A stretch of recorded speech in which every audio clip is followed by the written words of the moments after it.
We are live here with House Calls. You have myself, Ryan Dovston with East Main Street Insurance, and as always, the most courageous podcaster and slide presenter this side of the Mississippi. You're running out of descriptives to use now. Yeah, we've got Chris Camaro with Cobalt Insurance Agency. How are you doing, Chris? I'm good. It's been busy. Give me 1 second. I'm just going to do a quick check to make sure all of our socials went live. Okay. Yeah, we are coming at you live if you're watching us from Facebook, from YouTube. We've got both of our agencies on all those channels and outlets. So as always in the podcast, if you have something, questions, comments, concerns, feel free to drop it in the chat or however you're watching us, and we will get those and address them in either the current podcast or the subsequent. Yeah. The subsequent. Yeah. We've got some issues that we wanted to bring up and bring to you. This is a new year, right? 2026. Absolutely. Things are rocking and rolling. This has been a pretty exciting year, I would say. It has been. Absolutely. Sorry, almost there.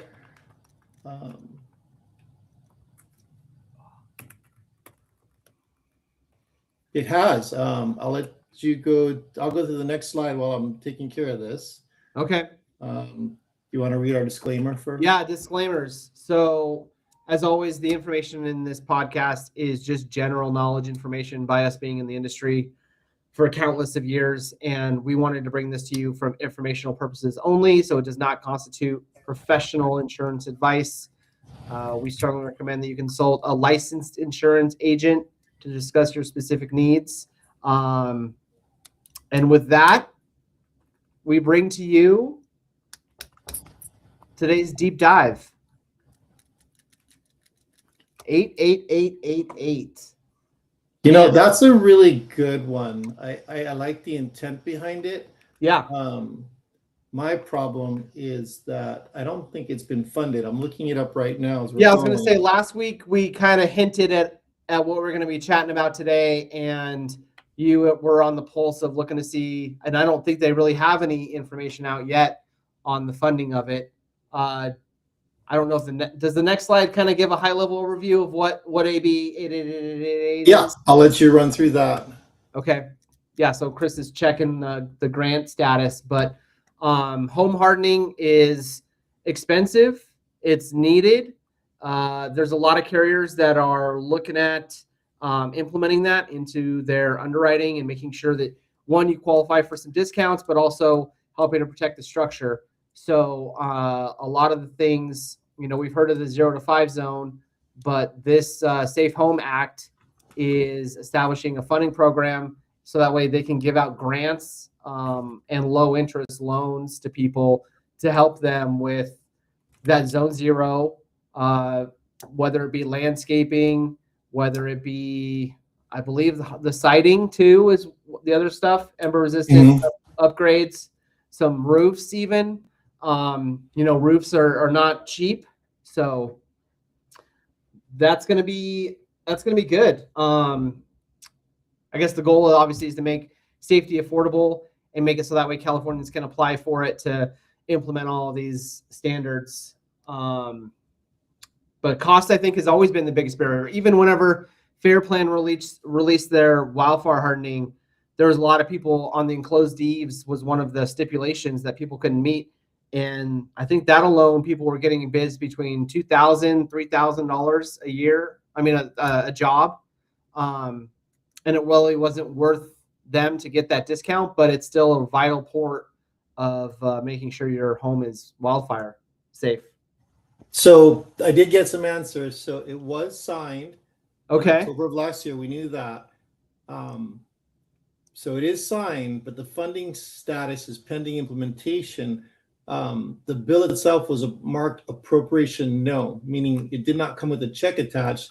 and the money must be appropriated by the legislature in the state budget or come from federal grants. The California Department of Insurance has indicated they aim to open applications for the grants as early as spring of 2026, so this year. It feels like spring today. It's a gorgeous day. Absolutely. Yeah. I brought up another window here with Zone 0 just from a quick Google search. So this is pretty relevant and new. So it's got the extended zone, 30 to 100 feet, intermediate zone, 5 to 30, and then immediate zone, the 0 to 5, Zone 0 is what we're talking about for that. Yeah. I'm reading through here. I don't see anything more relevant. So I'll move this off that slide, and then we'll go to the next one, which is SB 429.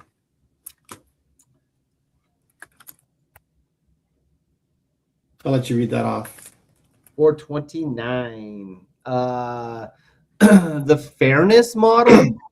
So insurer risk models are often black boxes that consumers cannot see. So I believe that this is making it more open book, essentially. It's a comparison. So I know Florida has a model like this, and I'm not super well versed in it, but they have a I'm gonna. Oh, so this is. And what they're doing is they're seeing where that model lines up with private insurance companies' own internal models that they don't share, and it's a public wildfire catastrophe model. Yeah. Okay. Yeah, this is so that way, because a lot of the carriers are using, Zesty or ISO or insurance service offices, Fireline scores. There's so many that are out there, and a lot of clients want to know how they score, where they get the data from. So, I mean, I guess I can see this as a good and a bad thing, but it's going to just line up a little better, right? If all of a sudden rates are so out of whack, and this model doesn't help justify those rates, I guess there can be an argument made. I don't know exactly how it's going to be utilized, but that's my guess. This is going to be done out of Cal Poly Humboldt. So they're going to have experts from other UC and CSU campuses, but that's the strategy group that's designing the model. Yeah, I guess just the other thing too, it's like more fair underwriting, less surprises when it comes to looking at a house and being granular. I think it could be great because a lot of clients are just in the dark. They're like, "Where'd you get the score?" And we tell them, or they say Cal Fire said I'm not in a high fire zone, right? This is going to change that conversation a lot, right? Lately, in the last couple of weeks, I've been asking underwriters to look at properties before I even send out the quote, and thankfully, I've got a few underwriters with different carriers that are actually responsive to that. So I think that's happening more now. And whoops, sorry. Let me close out that chat so it doesn't keep popping up. But yeah, it's interesting how you and I and others know the guidelines of what the carrier appetites are. But now I think we're getting a lot more engagement with underwriters in regards to specific properties, and that's helped quite a bit. Yeah. Yeah, I mean, the granular approach is always, I think, going to be the best. Oh, yeah, because, I mean, there's stuff in Newcastle that's got no trees, completely flat grass, well-maintained, hardy board siding, and they're being lumped in together with a house that's got a dirt road and trees hanging over the roof, et cetera, right? So, and I've been pretty successful lately, honestly, with the even conditions after inspection. A number of carriers, not just one or two, when we get the conditions from them, they're very good in clearing those. So I think that they're taking better looks, and how people say it's drones, it's not drones, it's satellites. Right. But they're actually really looking at what the risks are and going property by property when it's brought to their attention. Yeah, there are, I think, those whole underwriting teams that are just looking at inspections, or they're just looking at the conditions that you're mentioning, Mhm. And it's not just some random, customer service agent that you call and that's who they're going to get to. Like, it's a specialized division of the carrier, and their job is strictly just going through all of these inspections and making sure, that all the items that are being presented to them are thoroughly looked through. Cool. And then to the third slide, AB1. Oh, look, the same picture. I guess it's all over the place. Yeah, and it's a pretty standardized picture, right? I feel like. I mean, if you, like you said, you Googled it, that's what popped up. Yeah. So yeah, this is ensuring mitigation discounts are effective at actually reaching homeowners. I know that when the carriers started complying with this and asking the questions about defensible space, the discounts assigned to those were like 1 cent, 2 cent, $1, $2, right? Yeah. I think this is the progress of it becoming more relevant and the discounts being greater from the carriers. Does that make sense? Does that sound about right? Yeah, no, that sounds great. And I think a lot more carriers are starting to, because that was part of the sustainable insurance strategy, was to make sure that you've got this baseline of services and mitigation that the insurance is going to do. So now all these carriers are starting to implement it back into their rate filings, so that way they can provide discounts, but then also, kind of understand what the insured is doing to be eligible as a client. And that's, I think, why this year is going to be that good year of movement. Did you know that AB1 mandates the Department of Insurance to update the regulations every 5 years? So that's built in. I did not know every 5 years. Yeah, so it says this ensures that as new fire safety technologies or building materials are invented, they get added to the list so you can get credit and discounts for using them. Wow. That's pretty cool. Yeah. Maybe just to make sure that like discounts don't continually, like, it's always updating. It's, it's fluid, I guess. So if something else comes to the horizon, it's able to be looked at. I like this idea of outside versus just looking inside, like interior home sprinklers. That was a pretty novel thing, but now most of my carriers ask about that. Yeah. Well, it's probably maybe because of the water issue. Mm-hmm. Absolutely. Well, pros and cons, right? Yeah. And that's another big issue I'm having conversations with. There's a carrier that's going super, super hard on requiring water shutoff. And I think the concept is great. I think the actual reality is it saves so much peace of mind and so much headache in the case you do have a water leak in the house. Yeah. A lot of people are just going, wait, they're requesting this or requiring this, and I want to shop. And I'm like, it's in your best interest. You're going to save more money just getting it installed, and long run, it's worth your peace of mind. So I do have that conversation quite frequently.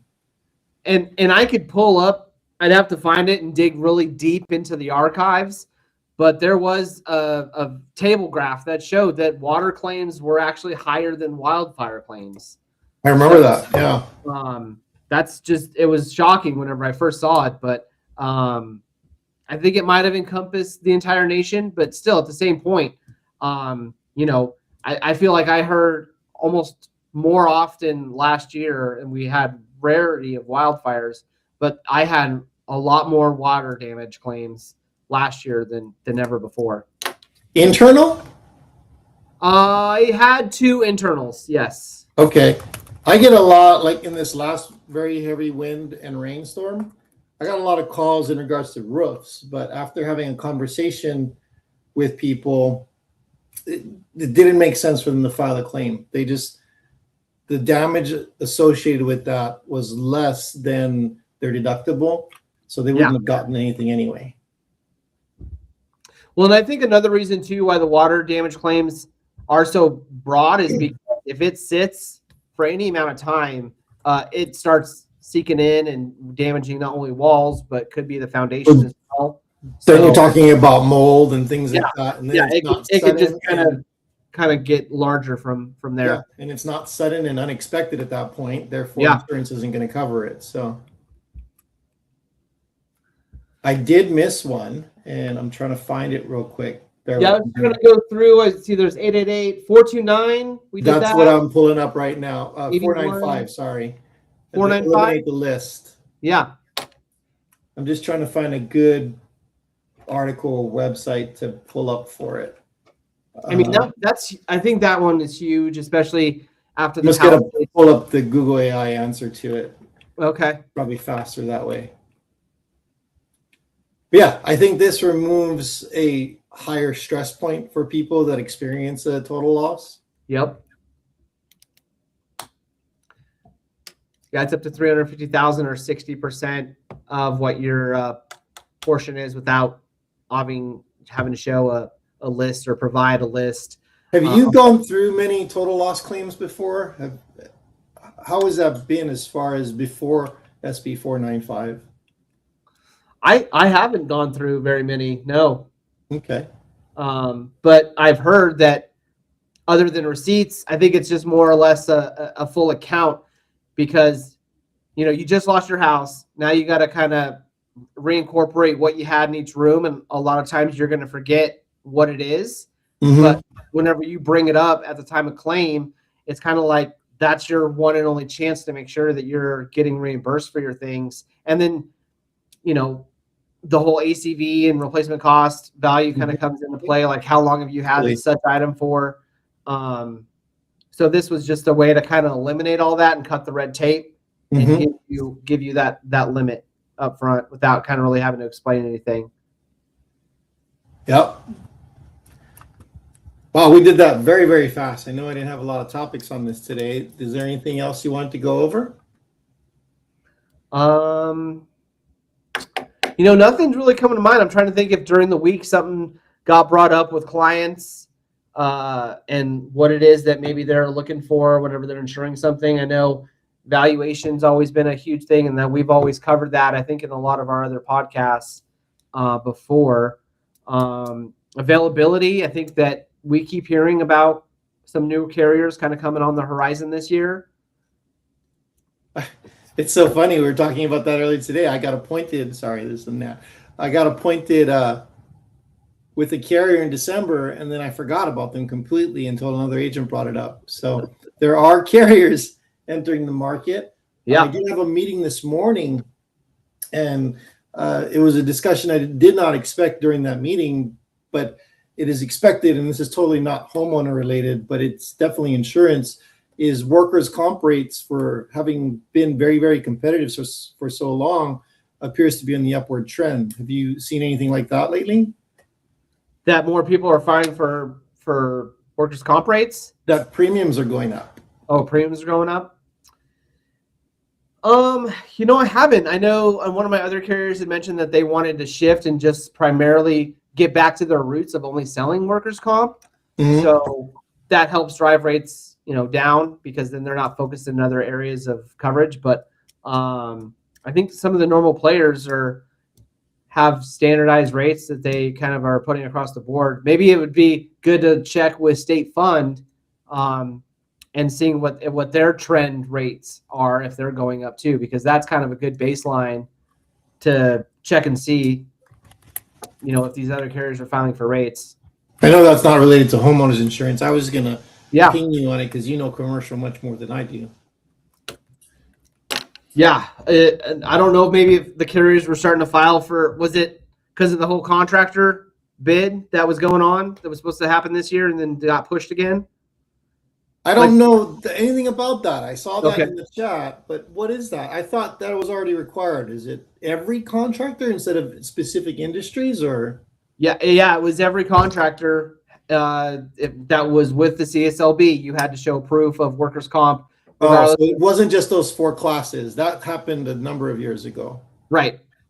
Yeah, the 4 class happened a long time ago, but it was going to be mandated that every CSLB license holder had it. And now it got delayed. Now it's 2028 is whenever it got pushed to, but it was supposed to start this year. So to that work complete piece, I'm just going to segue real quick. Yeah. The answer is yes. It says after nearly a decade of flattening or decreasing rates, late 2025, the insurance commissioner approved an 8.7% increase to the advisory pure premium rate. and that's taking effect September 1st, 2025. So everything renewing in 2026. And the benchmark, the Workers' Compensation Insurance Rating Bureau, recommended 11.2, got the 8.7% increase. So Wow. rates are going up across Yeah. the board. That's crazy. Yeah, and we haven't seen it yet. It's still a little early, but interesting. I mean, and that's changes. it's hard too because workers' comp you can't just change whenever. I mean, you can, but there's experience mods. There's other factors that have to come into play. Short rate, yeah, absolutely. And historically, January is not really a good year. You know, it's usually on a quarterly basis. The Decembers, the Marches, the Junes, and then obviously by nonprofits, a lot and corporations are sometimes a lot in the June, Julys, and contractors are really heavy in October. So. Mm-hmm. I'm looking to see if there was anything else that I had on my list. Was there anything on your desk, client-wise, that anyone had a question on? I got one carrier that has a dedicated email in regards to their appetite, and I've sent 2 properties to them, and both came back approved when I expected that they would be denied. So again, it's really nice to have that regionalized or local underwriting look that can use discretion to make decisions. That's been pretty nice. So especially for clients that maybe have shopped in the past and haven't shopped now, appetites change quite frequently. I mean, there's one carrier that almost everybody writes with now, and they were at capacity for a long time. They opened up more capacity now, and we're writing them pretty heavily. They're not the cheapest, but when it comes to what they're writing, they gave us a quote for a property in PC4, and it was expensive, but still, it's not the fair plan, and it was not E&S. It was an admitted carrier, so it definitely is something worth having the conversation about. Yeah, admitted is the best. We try to. It's not always the option, but it's nice to see that carrier increase capacity. And maybe it goes in line with them just getting more reinsurances. If they're filing for rate and finally getting it approved and implemented, then they can open up more too. Mm-hmm. Absolutely. But yeah, that's what I can think of off the top of my head. Okay. I don't see anyone asking questions. I don't see anybody looking in. So we'll call it a couple of minutes early. Yeah, a couple minutes early. As always, thanks for joining, Chris. We appreciate your time. We know it's super valuable. You're always out on the road. You want to end the stream now then?